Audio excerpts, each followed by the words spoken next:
Hello, everyone, and welcome to the Age Group Triathlon Podcast.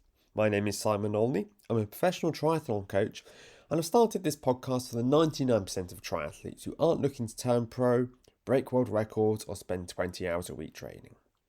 Now, I'm afraid I don't have an expensive microphone or a fancy jingle, but I hope to use this podcast to share coaching advice and interview athletes just like you, to hear about their experiences racing, understand what makes them tick, and share some real world actionable advice to help you race fast at your next event.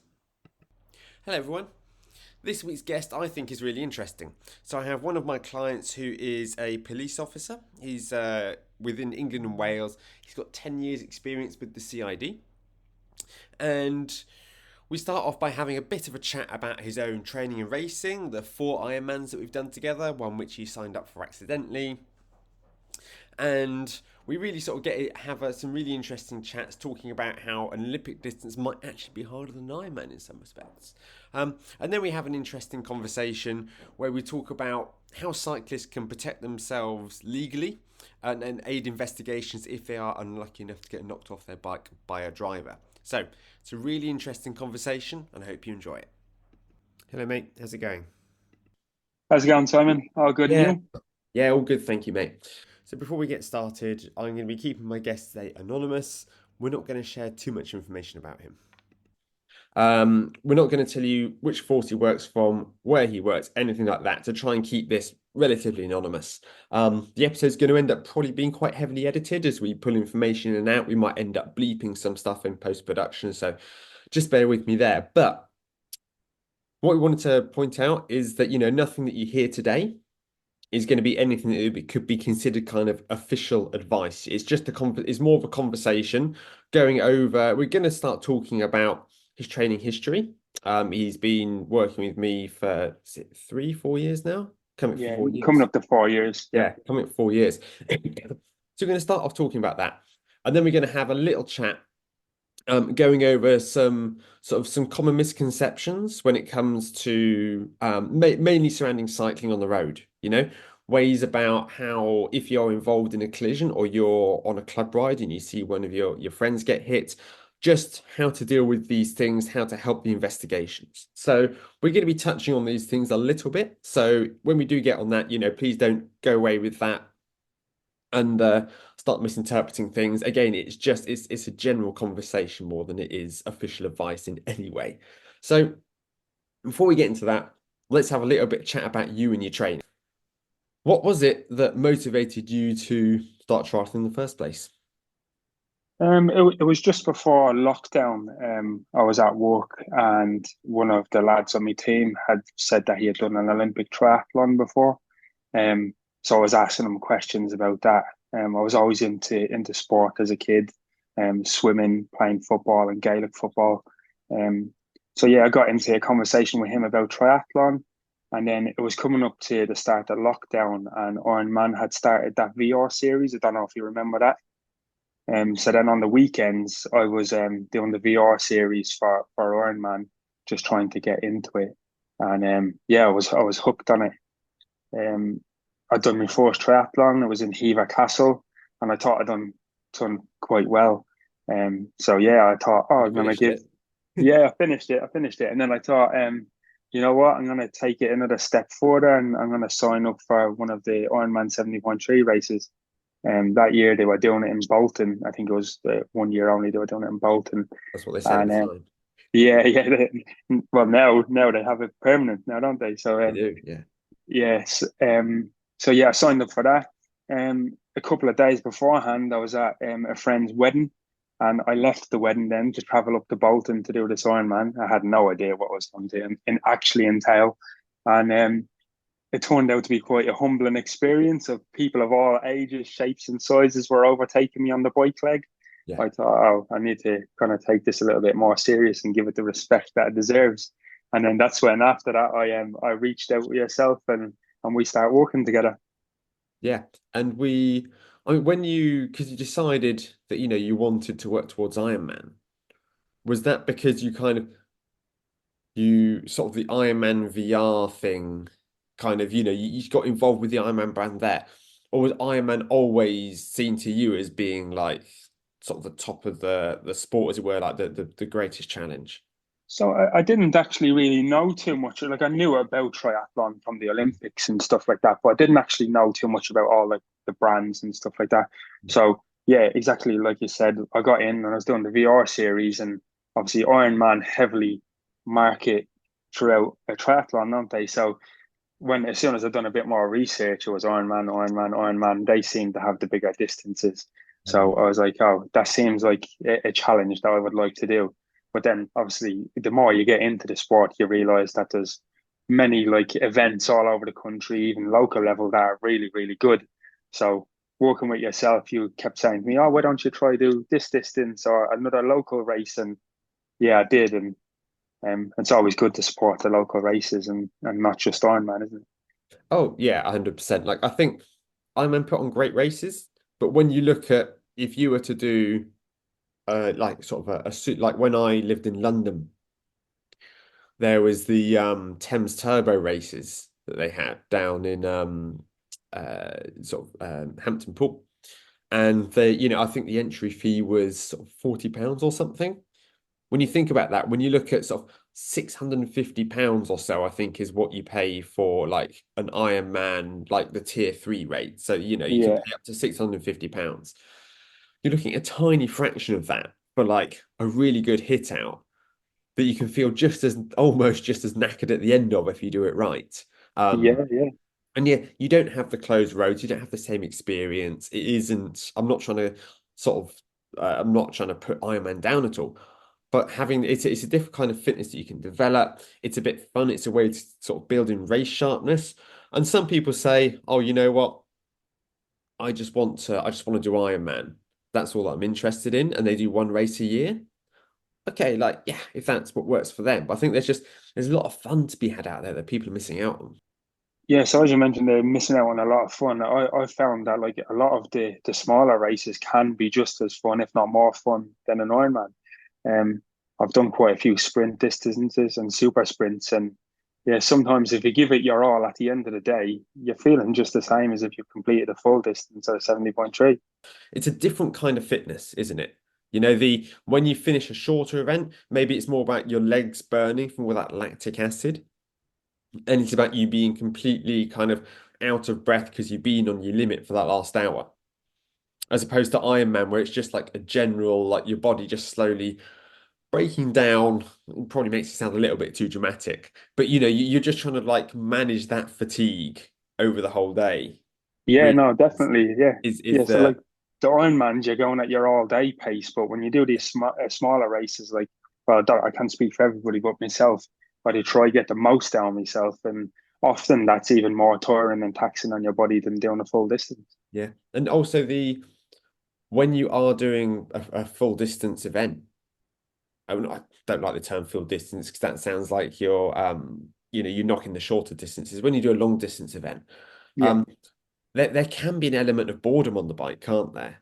Obviously, if it's like a multi-lap course and you're going around on your third lap and there's no crowds around you and you're just on like a flat bit of road, it Yeah. can just, you kind of, well, I quite like this to be over now. Whereas when I'm doing a sprint event or an Olympic event, it's kind of there's much more of a kind of this like it's much more exciting. There's that more adrenaline. It's a bit more.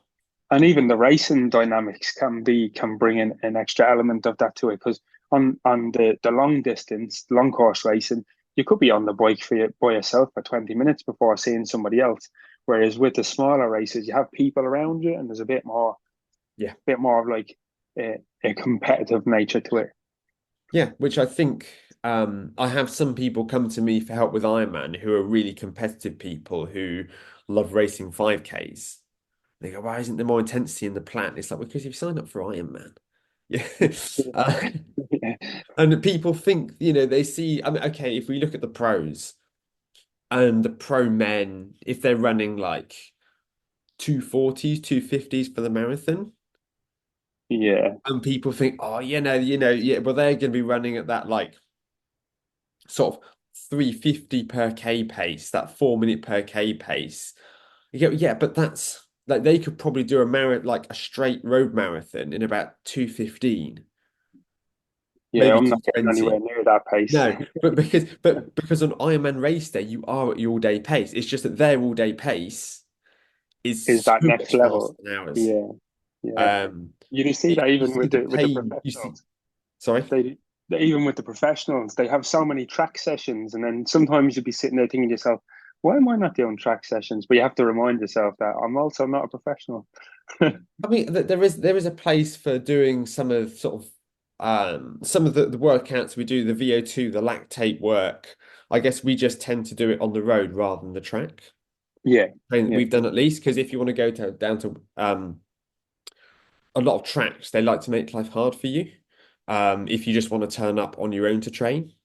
But yeah, I think you can if you have a sort of a GPS watch that bleeps at you and gives you targets, you can come pretty close. You can the track experience itself is pretty special.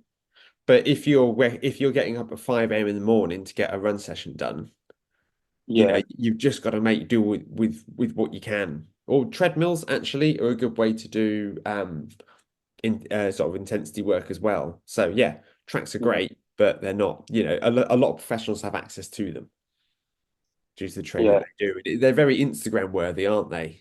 And they probably don't do track sessions at 5 a.m. either. They probably don't do track sessions at 5 a.m. either. No, they've got a lot more flexibility in their lives. We get onto a little bit of that later. Um, but let's talk about so we've done 4 full distance triathlons together. Yeah, yeah. Now, the first one that we did wasn't meant to be a full distance, was it? No, that was my mistake. Again, during lockdown and COVID, I was still quite new to triathlons, and I just seen Ironman. Didn't give much thought which one I was signing up for, so I signed up for Ironman Cork. And 2 months out, it turned out that I'd signed up for the long course race rather than the short course race. So that was a bit of a shock.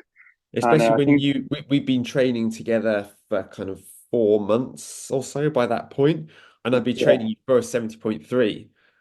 And then suddenly with I think was it like 6 or 8 weeks to go?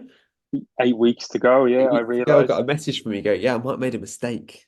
Yeah, I checked the start list. My name wasn't on a start list for the 70.3, and I was like, oh, I've definitely signed up. So I decided I'll check the full, and lo and behold, I was on that, and I thought, oh, I better call Simon. It's one of those where I mean, if you look at sort of 70.3 training, you want to get somebody to at least, I think, sort of that sort of between 3 and 3 hours 10 is kind of the average bike split. Again, Yeah, depending on the course. If you go to a really hilly course like Marbella, it's going to be much hillier.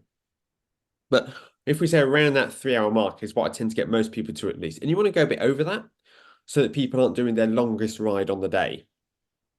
So you go, okay, let's go for like 3.5, maybe 4 hours. And I think we were doing some kind of around that 4 hour mark. yeah, And you said, well, kind of, do you think I can do the full distance? And, we've done quite a bit of training. And I thought, well, on the one hand, I wouldn't want to say, oh yeah, it'll be fine. Just go for it. Because it's not what we've been training towards. yeah, But on the other hand, I kind of thought, well, we don't really have much option. Like it's not really you don't really want your coach to be saying no, you're not ready. That doesn't say, oh, I've got faith in you. yeah. I It's think kind of, on we're doing these kind of 3.5, 4 hour rides, and you now need to go out and do something that's going to be probably closer to kind of 8. So yeah, I think what I did is I really ratcheted up the bike volume yeah. I because think on the don't day you made a fair assessment on the phone when I spoke to you, and you said, "Look, we can get around, and we will have to do a little bit more longer rides and up the training a little bit for the next couple of weeks." But I think you made a fair assessment on the phone. You told me how it was and how it was going to be, and that wasn't going to be the most prettiest time, but that you thought we could get around. So we did. yeah, yeah, yeah, yeah, Because you've done marathon before, hadn't you? yeah. The marathons. Yeah, Yeah. yeah, I had done a Um, marathon in the past, quite a few years before, but I had done one in the past. yeah. And swimming has always been your strongest sport, so that was never in question. No, no, the swimming was always going to be. I was always going to get around the swim. Yeah, Yeah, it was just the bike I hadn't done before I started working with you. I hadn't done um little to no training on the bike before, so yeah. that was always going to be the most challenging bit, especially in a course like Cork as well. Mm. Yeah, it's very some very steep hills there. So Yeah, how did you so talk me through that, well, talk the listeners through that bike leg. If you're training for a 70.3 and suddenly you find yourself cycling 180 hilly kilometers, how did that feel? How did that go? yeah, it was challenging, and I'd never spent that much time in the saddle before, and definitely nutrition wise, I hadn't planned for that length on the bike, taking on nutrition. I think it almost took me just over 7 hours to complete the bike leg. Um, but I remember some of the advice that you gave me going forward was like, make sure you don't overdo it on the first lap, take the hills nice and easy. And I think I stuck to that game plan because I didn't want to blow up as such on the run. And it was a long day on the bike, but it was enjoyable. It was enjoyable. It got good weather. Um, Yeah. yeah, just I wasn't expecting it to be as taxing as it was, but we got around in the end. Yeah. And how did you feel when you got off the bike and you had the marathon ahead of you? Yeah, it was actually I actually felt really good getting off the bike, and then I think probably the first 400 meters out the gate, I was flying, and I thought, oh, hang on, we still have a long way to go. You need to slow down. Remember what Simon said. So yeah, it was really good, a really good experience, and one that I'm glad that we said we'd do, and that I didn't decide to pack it in and try it for the following year just because I hadn't been training. Yeah. Um, But you went back the next year. yeah, went back the next year and done considerably better. So I think tell us how much time you took off. it was just around in 3 hour mark. I think it was 2 hours 55, 3 hours that we took off the time the year before. Which I So probably don't need to tell people, like taking 3 hours off of an Ironman time in a year, it's pretty massive. yeah, and it felt that way as well. And it was getting over the finish line and looking up and seeing the time. I was like, oh wow, like if we had known that we were doing that the first year, what would the first year's time have been? But Wow. yeah, put in the hard work and knocked almost 3 hours off. Yeah. Where did most of that time come from? A lot of the time was on the bike, and then over time, just obviously with the marathon as well, just managed to like better pace the marathon, from all the long runs that we had been doing. Yeah. Um, yeah, better pace. So the first time I done it, there was a lot of run walking, more walking towards the end in the last 10K. But this time around, we had obviously the fitness would have been better, but Yeah. yeah, just managed to pace the marathon. But the bike, I think I might have taken about an hour and a half, almost 2 hours off the bike leg. I think it So was about 2 hours. Yeah. a lot of the time came from the bike and just that general bike fitness and been more comfortable on the bike because I hadn't really been on the bike for long periods of time before working with yourself. So which kind of, if you were to look at sort of the sessions that we did that helped you take those 2 hours off of the bike split, which do you think were the most impactful? Are you leaning towards, oh, it was the high intensity sessions that really helped boost the FTP, or was it just the time in the saddle? Was it just the zone two? I mean, it's going to be a mixture of both, but you had to pick one and go, that's what I think made the Yeah, difference. I think it would be the longer zone two sessions that made the difference. It just gives you a little bit more confidence that, like, at this pace, I can go for this long. So, Yeah. like the 4 hour, 5 hour sessions that I know I can get through them, and just having that experience. And because the bike can be a little bit insufferable at times, can't it? It can be uncomfortable when you're first starting out. So, I Yeah. think the more time I spent for longer durations in the saddle, gave me a lot more confidence going forward in the longer races. And it's nice when you can get to the point with your training where you can sit sort of in zone two and you go to, hang on a minute, this used to be my FTP. And you look down and you're doing like 136 beats per minute. Yeah, yeah, And and you that think it's just feeling easy.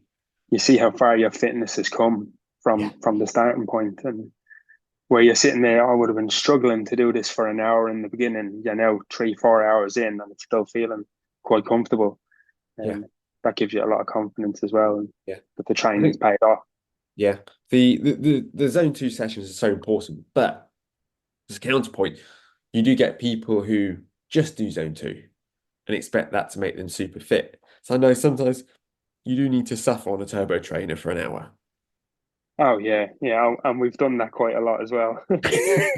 Some of Yeah, the some of those sessions we've VO2 set, sessions. yeah, You they can look be at quite I tough. look at the power numbers, and towards the end of the final interval, you can see they're definitely you're just managing to keep it above like the lower end of the zone. But, you start off the first interval, the top of the power zone, like yeah, I'm crushing this, and then you get to the Yeah. end and you go, oh, it's got a bit wobbly here. The second and the third interval are starting to get a bit spicy, and the legs are paying for it.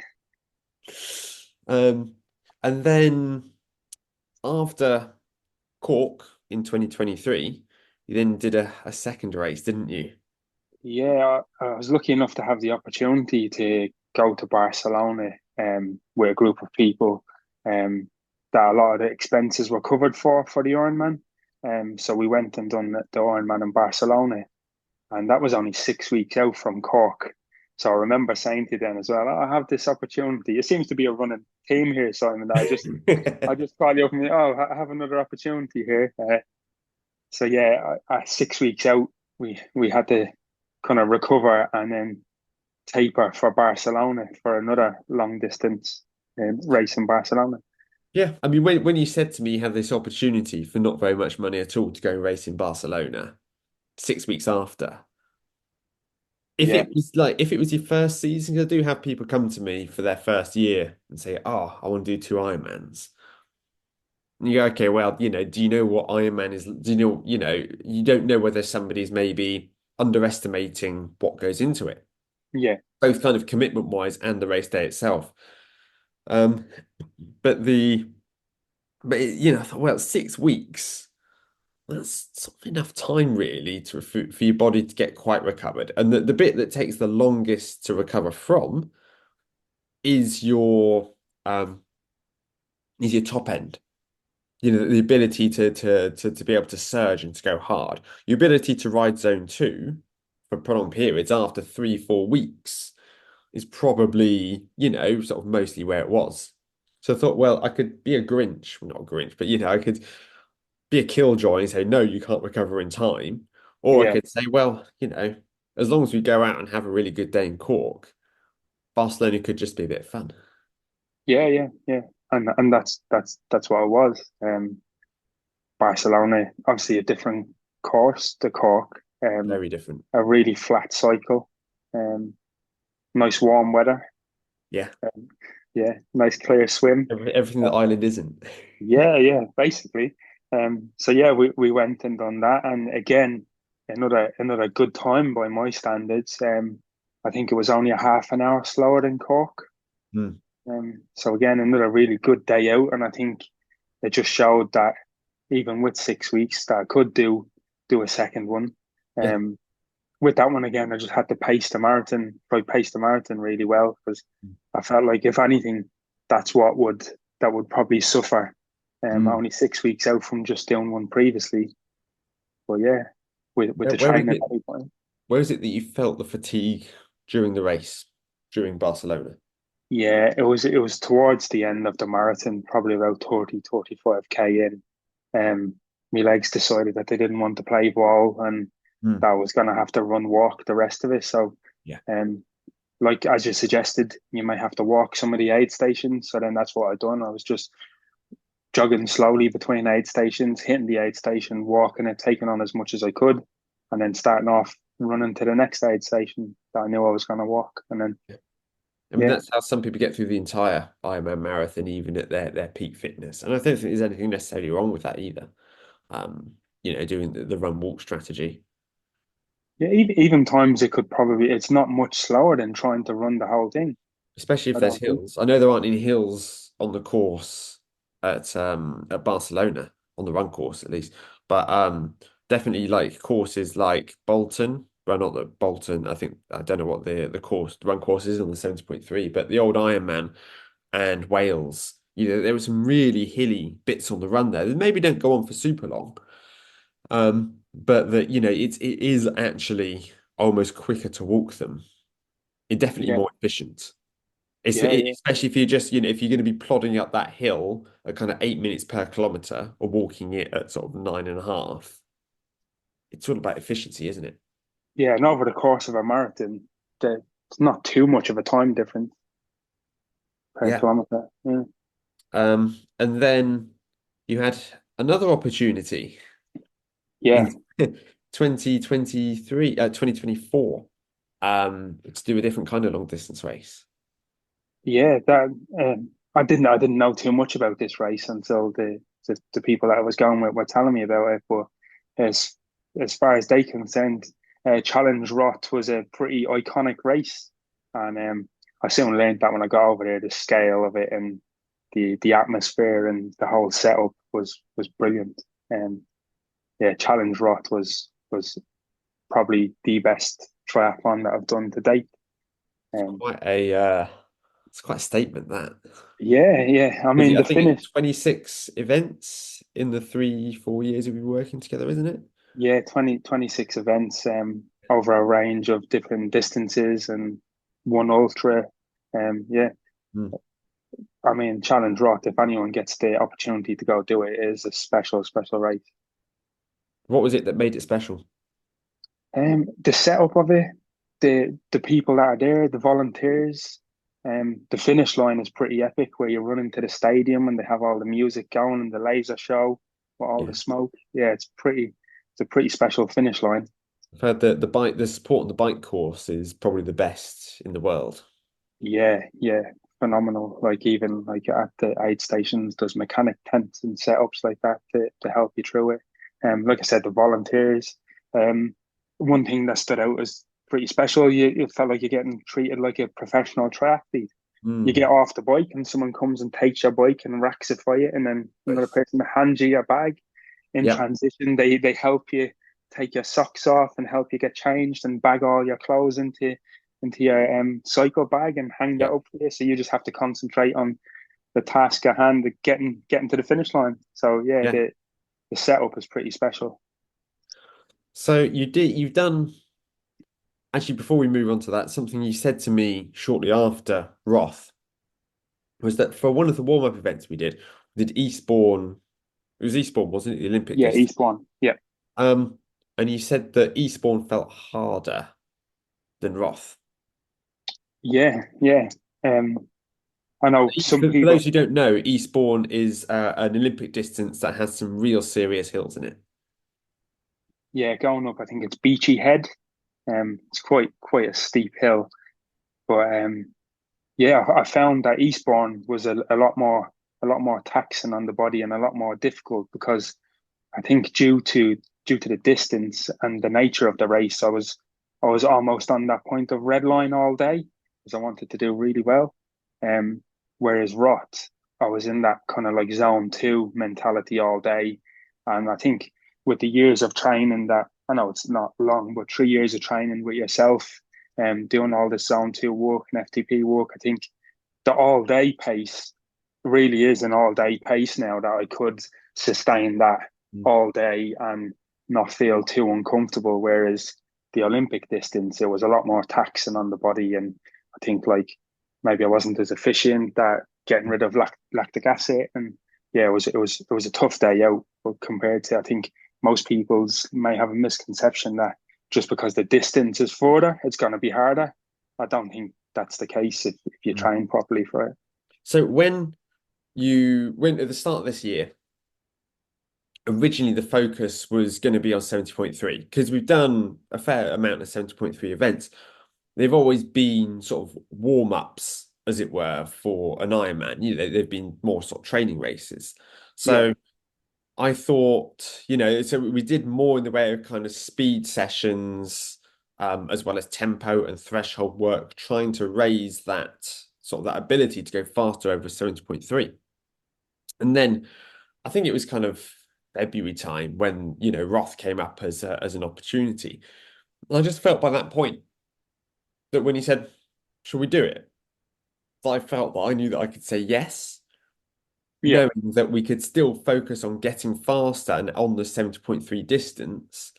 And that yes, the full distance, it would. obviously have a big effect. The race itself would have a huge effect on the training that we were doing, and we're going to take time to recover from that.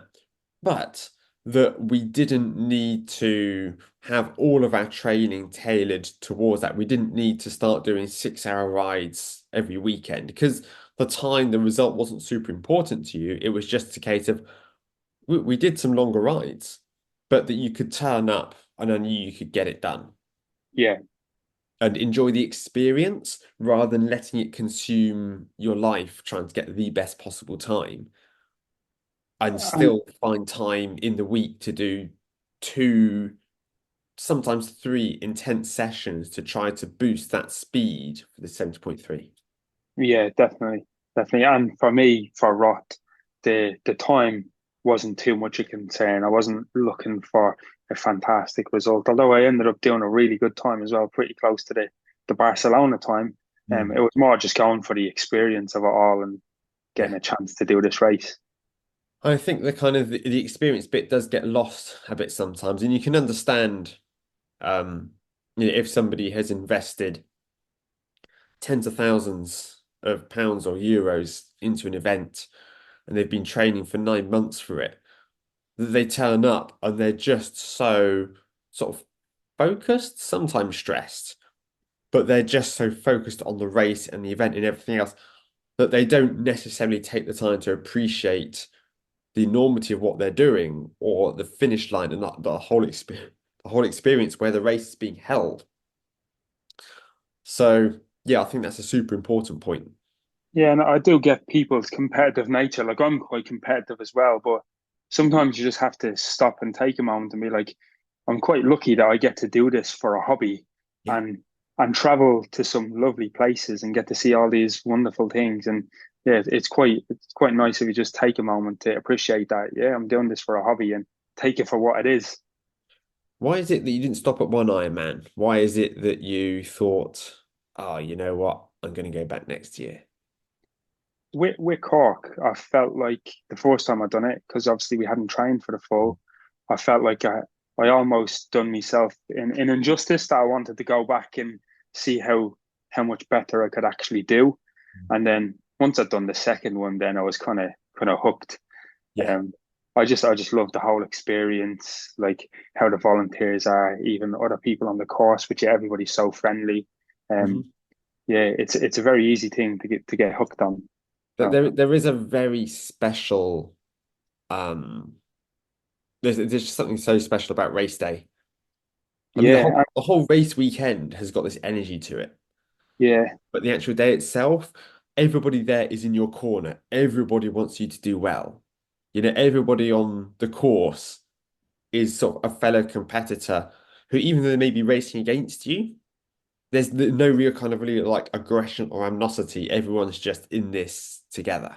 yeah. And I think Iron Man have done a fantastic job of actually managing to bottle that feeling, and I think that's probably why they're as successful as they are, Yeah. because they do. When Iron Man comes to town, it almost is like there's an electricity in the air, and Yeah. yeah, the mood changes, and I think they've done really well to bottle that feeling. Mm. So I know one of the reasons that you like to keep training is that it helps you at work. And Yeah, so how does juggling training with working on the force, how does that kind of play out for people who don't know sort of what that life looks like? yeah. So I mean, a lot of my job entails like early starts. Could be like as early as 2, 3 a.m. for conducting warrants. Um, quick turnaround, so I could be in work until 12 o'clock and then have to come in at 3 a.m. the next morning. Long hours, they can be like anywhere from 10-hour days to often 24-hour days, depending on what happens. Mix that with a lack of sleep, it can be quite difficult to fit training in as well. Um, so I think that's where a bit of coming on with you as my coach plays a part. So like it kind of takes that structure side of it away from me. I can allow you to structure the week for me, and then um you're often very like I'd say you're often very accommodating when it comes to me changing workouts around. I can give you a call or drop you a text, and you'll help me reshuffle it, which happens quite often. So like when I get to work, sometimes I'll have to get up early and do an early morning run at 5 a.m. just to fit it in. And Yeah, then there's weeks where um, you see a lot of red on training peaks, and I've missed 3 or 4 sessions. But the yeah, caveat to that is when I am off work, so like sometimes I'll get 5 rest days in a row. I can then contact yourself, and then we can rejiggle it, and then the rest day will be moved, and then I'll be training all them 5 days that I'm off. Some of them are midweek sessions, so it yeah, allows me to have family time on the weekends then as well. yeah. So yeah, it is difficult, and like you said, it is a juggling act. But somehow we managed to get it done. So if somebody's working a 9 to 5 job, they know that they can always train from say 5 to 7 a.m. in the morning. And the upside to that is that they have that consistency piece. It's a lot easier for them to be able to maintain that. The downside is they'd never be able to do a midweek bike ride. They're never going to be able to string a load of these days together unless they take annual leave. Um, so it's very difficult for them, but it's also very difficult for you. But we're comparing sort of apples to oranges here. It is two different lifestyles. And if you then look at professional athletes, they do have other commitments outside of training hours, media commitments, sponsor commitments, general life stuff as well. But that people shouldn't really should shy away from trying to directly compare themselves to others around them and their training schedules, and that probably is not very helpful. Yeah, I think that's one thing that I've had to kind of remove from it. Like, I know probably triathletes are probably a lot of this like A-type personality that like to see training peaks go green all week. But with me, I had to kind of reevaluate that and be okay with a couple of days going red to then go green in the future. And you just have to get your mind around that. I will get it in, but I just have to try juggle it and fit it in where and when I can. Yeah. I mean, if you're kicking somebody's door down at 3 a.m., then if I couldn't really say to you, maybe you should have got earlier to get that run in. Yeah, That's just not reasonable. yeah. And then And there also has to be that flexibility. yeah, and that day could continue on till 1 a.m. the next morning, depending Yeah, on what happens. And then getting home at 1 a.m., I need sleep more yeah, than I need to train, right? So absolutely. recovery is key. So then the next day I'm starting off, and I may only like you've seen on my training peaks, you may have an hour and a half run set for me, but I have 40 minutes before I start work. So I'll go get the 40 minutes done. At least I'm trying to get something done, and Yeah, then yeah. That's an yeah, important part. If I've scheduled you for sort of a 90-minute run and you can only yeah, fit in 40 minutes, you go out and you do 40 minutes yeah, and you yeah. accept, look, I know it's not perfect, but I know this is something And that I could, oftentimes in the comments, you'll see me say to you, "Oh, I've probably shouldn't do it, but I've skipped the warm up and I've skipped the cool down, but I've tried to get the bulk of the session in." yeah. And it's just trying to juggle stuff like that, little For a steady shortcuts state you can. session, that's not really an issue. If you were to Yeah, go out and do like a sprint set with very little warm up, then we might need to have a conversation about that. But yeah, generally speaking, those kinds of, if you're just like turning the legs over, that helps. And I'm sure that it really helps you if you have been working these super long hours, like in a like intense environment, to be able to put on some running shoes and go for a run. I'm sure that's very liberating. yeah. Well, I'm sure all the listeners can resonate with them that even any job can be stressful, can't they? Even life stress. So getting the runners on and going out and going for a run, it's therapeutic. Or getting in the swimming pool and getting your head down and doing a couple of Yeah. 1,000 meters. It's very therapeutic. It's time to yourself, and I think mental health wise, it's really beneficial for you. I mean, I know this is, obviously an extreme scenario, but, as a lot of people are aware, sort of in this summer, we had, a number of riots, which I know that you were involved with. It's got to be very difficult to go from such an intense environment such as that to then getting home. and going, right, can I fit this bike session in? Yeah, yeah. Sometimes that's the last thing on your mind. But again, like what you touched on a couple of minutes ago, sometimes that's what you need. You need that little bit of a release so you can switch off to then go asleep. So like the structure of the training and the training, it's perfect for that. You can even if it's just a half an hour, put the trainers on, get outside, listen to your favorite podcast, and then come back and go asleep. It is Yeah. very therapeutic. So I wanted to touch on a little bit, again, just to reaffirm that, none of this is sort of properly sort of legal advice, it's just a conversation. But looking at, as cyclists, we can be out training on the roads. And luckily, in the sort of 14, 15 years I've been cycling on the road, I've never once been knocked off, but I know that I am one of the lucky ones in that respect. And that if somebody is knocked off and somebody is injured on their bike, obviously there can be a lot of emotions that can fly around. There can be a lot of adrenaline, there can be a lot of anger. All of these things would start to sort of come to the surface. Um, However, it is the job of the police to try and, if a car driver has knocked a cyclist off, they want to determine what's at fault and whether there needs to be a prosecution or charges filed against them at least. So if we use an example, if I'm on a group ride and a car driver knocks one of my friends off of their bike, the car's under their bike, my friend's hurt, what can I do to help the investigation?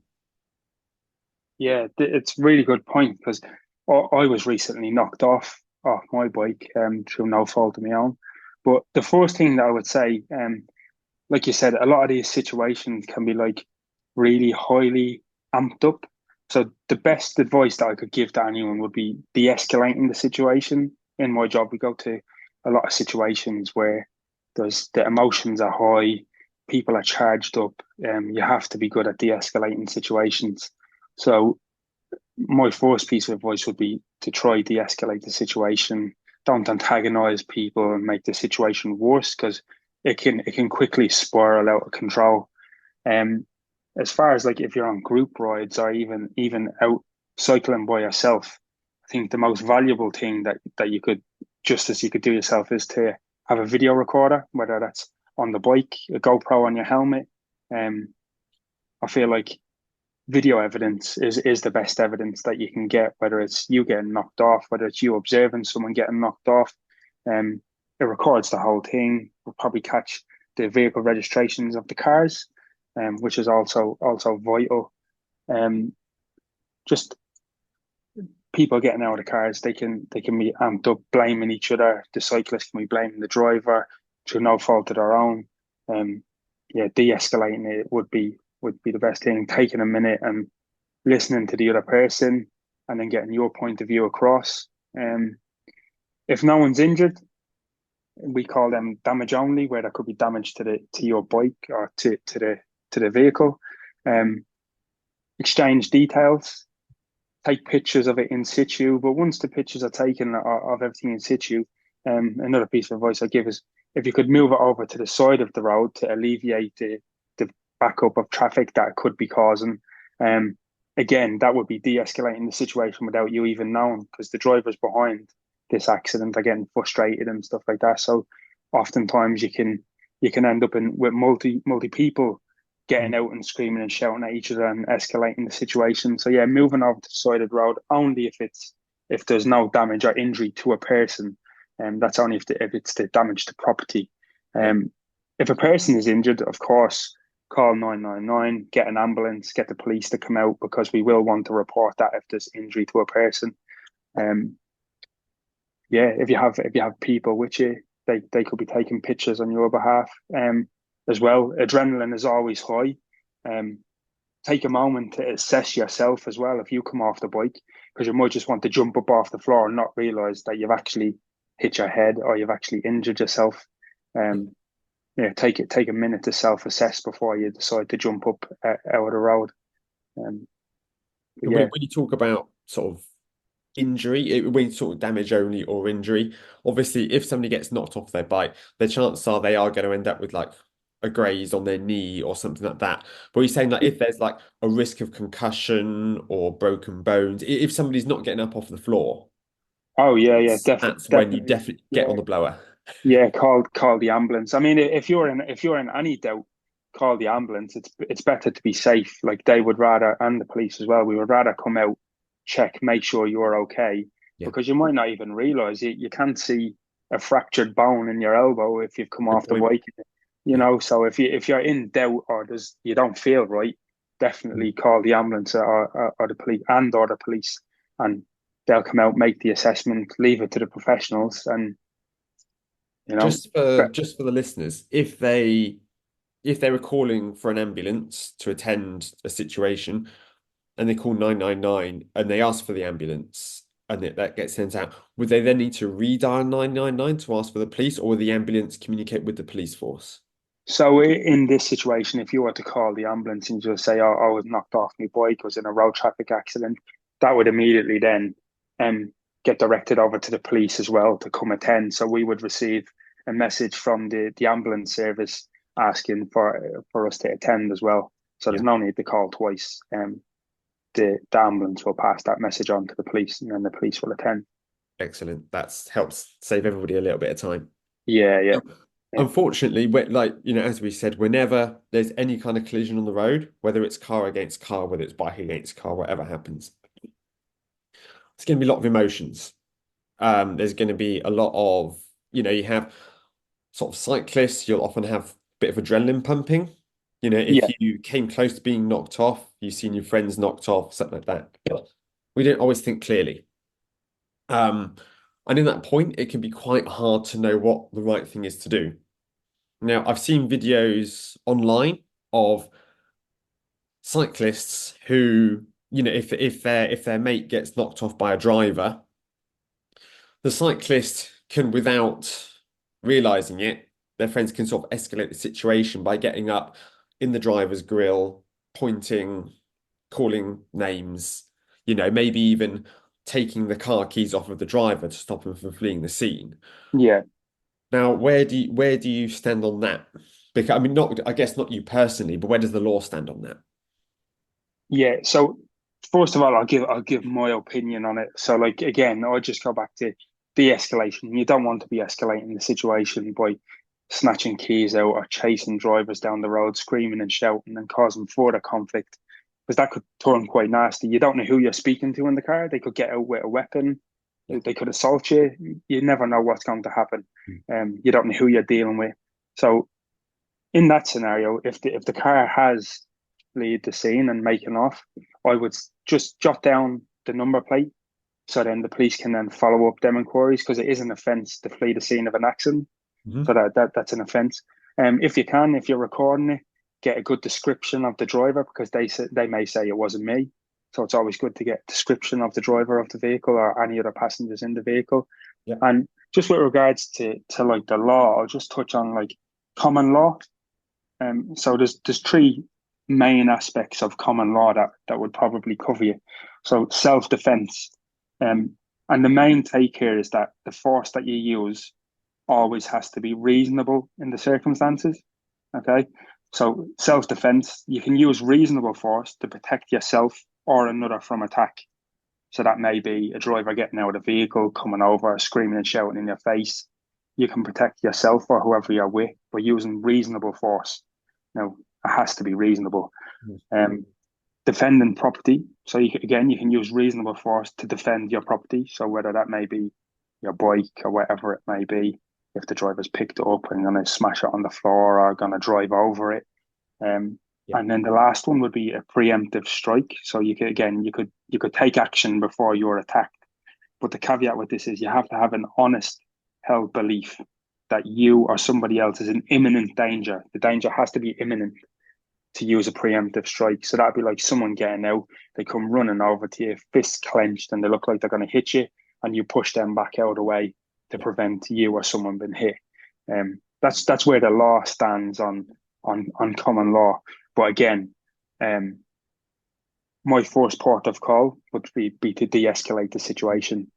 Um, and again, like you said, people coming by, beeping the horn at you.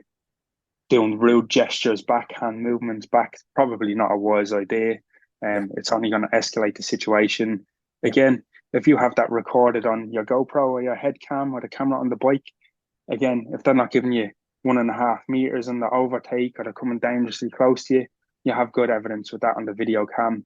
And I know we're probably going to touch on it in a couple of minutes, but that op snap in a lot of counties, they encourage you to send your video evidence into them, and they will follow up the prosecutions later on.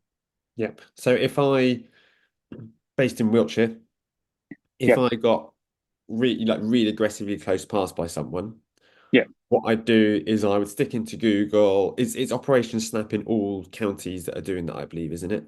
I think they have different variations of it. I don't know if they're all called Operation Snap, but I know in the West Midlands and that it's called Operation Yeah. Snap. Well, if I put in Operation Snap Wiltshire, hopefully that would I would then get some information that, if the Wiltshire Force, I have no idea if they are supporting that, or it's an online portal, isn't it, where you can upload the footage? Yeah, so there's a couple of different parameters that you have to meet. So I don't think you can send the footage in if 10 days or more has elapsed. That's just due to the getting it investigated promptly and getting Yeah. whatever, if there's a fine or whatever, getting sent out within the time frame that the owning force has to Yeah. submit that fine. You can also, I think you can call by 101, so that's the non-emergency line, and submit it that way as well. So Yeah. I think things that they look for is like the time and date of the incident, the location of the incident, the vehicle registration, the make, color, and model of the vehicle, Mhm. um, the footage, and I think the footage has to be no longer than 10 minutes in duration, Yeah. just due to the size of the footage, and the details of what happened and who and how you were involved in the incident, Yeah. is some of the criteria. I think it helps if, from what I've read, feel free to correct me here, if you do have like a 10-minute clip to upload like 2 or 3 minutes either side of the actual incident, Yeah, just to give them yeah, a clear picture that there wasn't any antagonize, that you didn't antagonize the driver to cause them to close past you, as an example. yeah. Or it could even be just a scenario out of the top of my head that Mm. you're cycling along, the car dangerously passes you, nearly knocks you off the bike, and then you make it down to the traffic lights, and the driver then jumps out and has a go at you, and the situation escalates.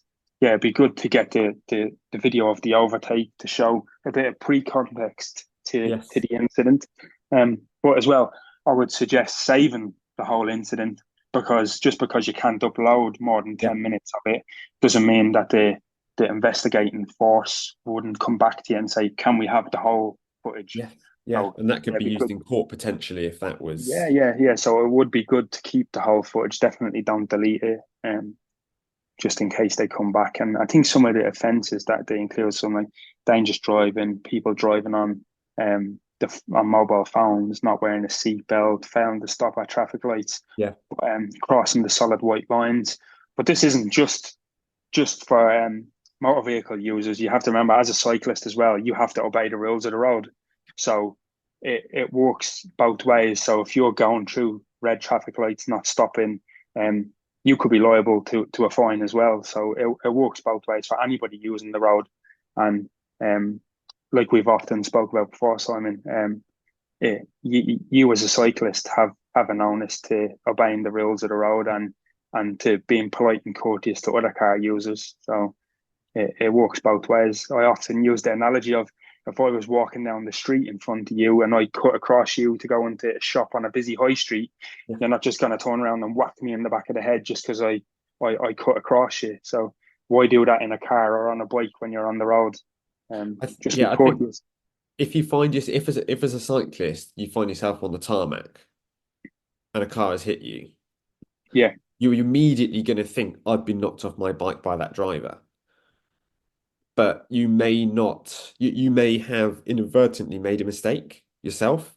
yeah, There is currently in British law, there isn't anything saying that, like, there is an assumption of liability on the car. I know there is in some countries and they're talking about it here, but you rather than getting up off the deck and like escalating the situation, by calling the driver names, shouting, screaming at them, if you might have actually made a mistake yourself. Like, that you can't afford, like you say, it's about de-escalating that situation, reducing the risk that you put yourself in. No matter how banged up, hurt, annoyed you are, you don't want to then end up with a motorist assaulting you because Yeah. because you're accusing them of doing something wrong. Or even worse, like if you take the scenario that you get knocked off your bike, you don't know if the onus is on you, but you get up and you start shouting at the driver. The driver Yeah, starts shouting at you, and he might feel threatened. So he yeah, uses common law to push you back. And then all of a sudden you take a swing for him. And then yeah, the police turn up and you're the one getting arrested for an assault. yeah. So your bad days turn from bad to worse because you've been knocked off your bike. And now, these situations, everybody might laugh about, but these situations do happen and they can escalate. So Yeah. it's just trying to keep a level head and just try to be courteous. Try to be courteous about the whole situation. So from the time that you spent yourself sort of policing in urban environments, what have you seen sort of have been consequences of cyclists who have sort of failed to follow the rules of the road themselves? Yeah, so I know like cycling in urban environments, you have to have your head on a swivel the whole time. Like situational awareness is key Yeah, for cyclists because you could be knocked off your bike through no fault of your own. But if you have that extra bit of situational awareness about you, you may avoid the accident altogether. yeah, But on the other hand, some cyclists that don't obey the rules of the road, I've seen cyclists go through red lights and get knocked down by a bus. I've seen cyclists fail to observe the road properly and come off and slid under cars that are moving. A whole range of incidents that can happen, and you don't want as a triathlete. I'm sure a lot of the listeners probably are. They can probably resonate with this that you don't want your whole season ruined. You've probably been training hard for 6 to 8 months, and then yeah, a momentary lapse of judgment, or you decide, oh, I need to make sure I keep up these watts on this interval, and you decide to go through a red light to do so, and you get knocked off. I mean, best case scenario, you could come away with a couple of grazes. Worst case scenario, it's death, isn't it? Or a yeah, broken yeah, leg, and your season's over then. yeah. So yeah, it wouldn't be worth it. I have And I've ridden with clubs before. I wasn't in the group, but I heard about, sort of their real top group, which had some people who were sort of crit racing to a really high level.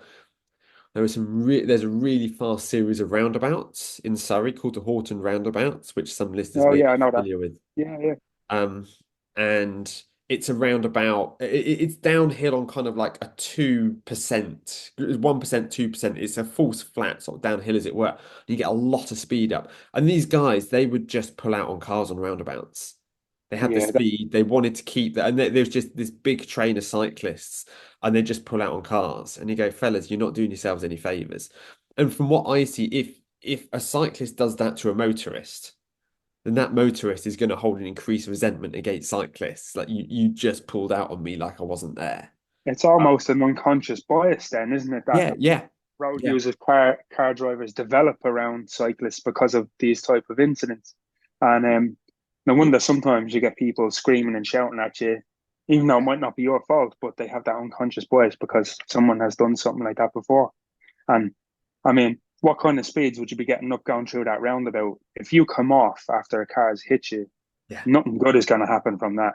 No, And then there's the loss, the damages to your bike as well, because these most people's bikes are worth a couple of £1,000s, aren't they? yeah, yeah. Um, People that are taking the sport serious, or like you said, high level crit races, their bikes are going to be expensive Also, to them.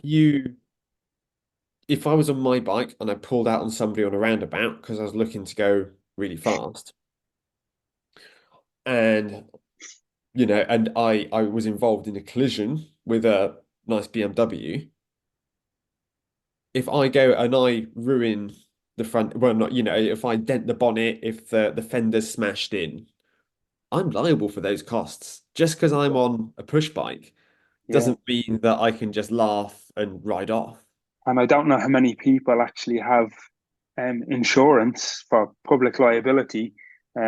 But yeah, that's definitely worth taking out. Not alone the insurance for your bike, but for public liability or any injuries that you may Yeah. you may incur yourself. It's definitely worth people paying I don't know, I think I pay 25 quid a month for the insurance for the Yeah. bike and public liability. So Yeah. if people don't have that, it's definitely worth taking it out because, like you said, you could find yourself paying out thousands as well as the damages to your own bike. And the fact is, like, we all make mistakes. I try to follow the rules of the road pretty closely.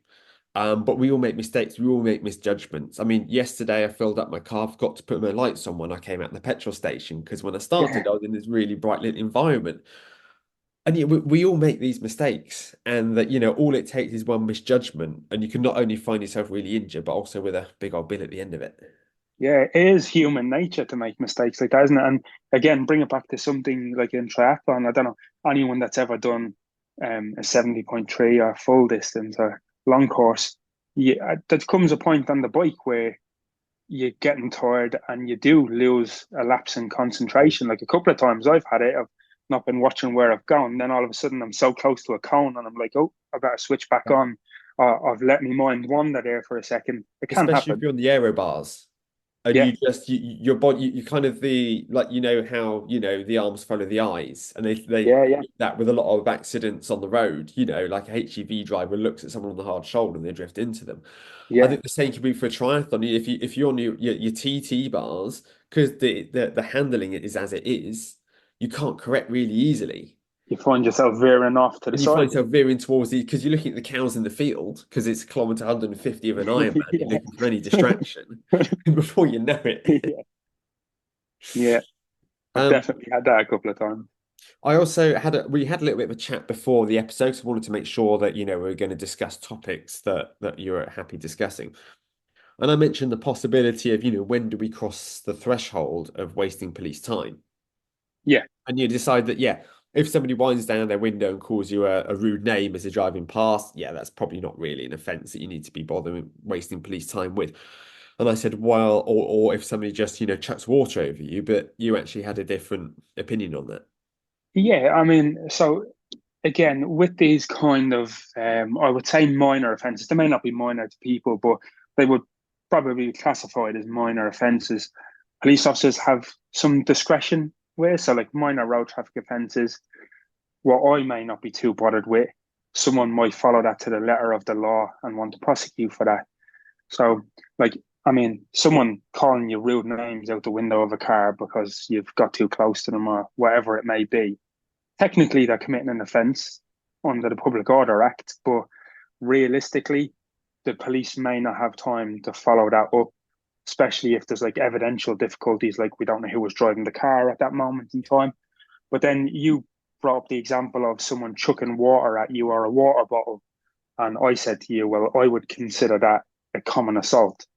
So, like again, I went back to the um, the example of if I'm walking down the street and we're both on a busy high road and I cut across you to walk into a shop, you're not just going to turn around and give me a whack of a bottle that you have in your hand. So why would you do it on the road? I think when people get behind the wheel of a car, they get stressed out and they get situations can become more highly amped up. And I feel like if someone's going to throw a bottle at you just because you're cycling down the road and they have a hatred towards cyclists or whatever it may be, that that person may have the potential to escalate that behavior. And the next time it might not be a bottle, they might pull up in front of you and get out and lamp you one. So like to me, I would definitely report it, but I wouldn't be calling 999 unless like Oh you're in God, no. immediate threat. Yeah, unless you're in immediate threat of violence. But if someone chucks a bottle out the window at you and hits you as you're cycling along going about your day, with me, that's not okay. So I'd definitely be recording the registration of the car and then calling 101 or reporting it online because you can Yeah, report a lot of crimes online now. yeah, Um, it may not come to fruition that the police can fully investigate it, but at least that person's registration number would be logged on the system to see is there a pattern of behavior? Have they done yeah, this before? So it's definitely worth following it through. So, like as far as wasting police time, I'd just be sensible about it. And what might matter to you might not matter to me, but if it has affected you and you feel like that you need to report it, by all means, go ahead and do it. yeah. And that's really helpful, and that's been really insightful. I know it's the kind of thing that, like, to you, is pretty bread and butter, but there's a lot of myths and misconceptions out there of what you can and can't do. what you should and shouldn't do. And I think what you're Yeah, saying about, just like avoid escalating a situation at all costs. Don't assume things immediately and start getting in people's face, calling them names, all of this. Just try as best you can, even with the adrenaline and the emotions pumping. Just like take a step back, be pragmatic, think, okay, right, I need to make sure that I'm getting the details of what's happened.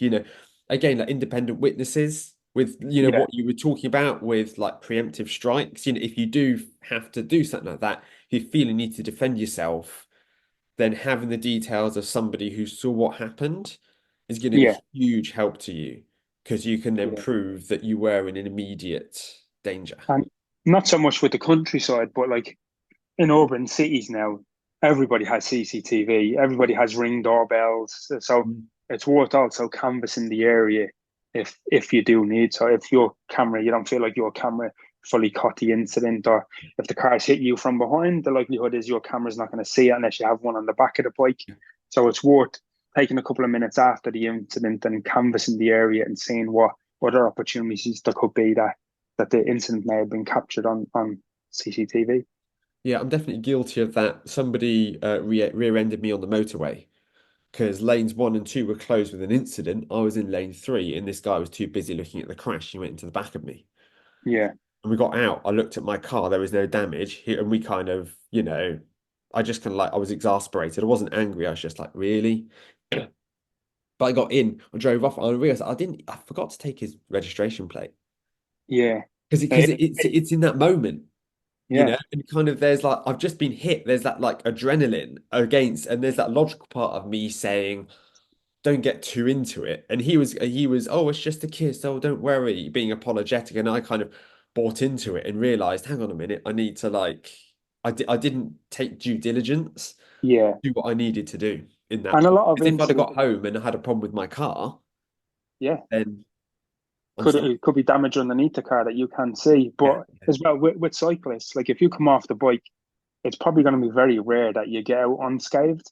So at that moment in time, the adrenaline may be flowing, and you might not see that, like, oh, I've really injured my ribs because the adrenaline is flowing. But an hour or two later, or the next day, you might wake up and you might not be able to move. So it's always good to have these details in case you do need to make a claim or you need to follow up any other inquiries. yeah. So before we go, obviously, we've had a little bit of a chat, but what's the plans for 2025 for you as an athlete? Share with Um, us.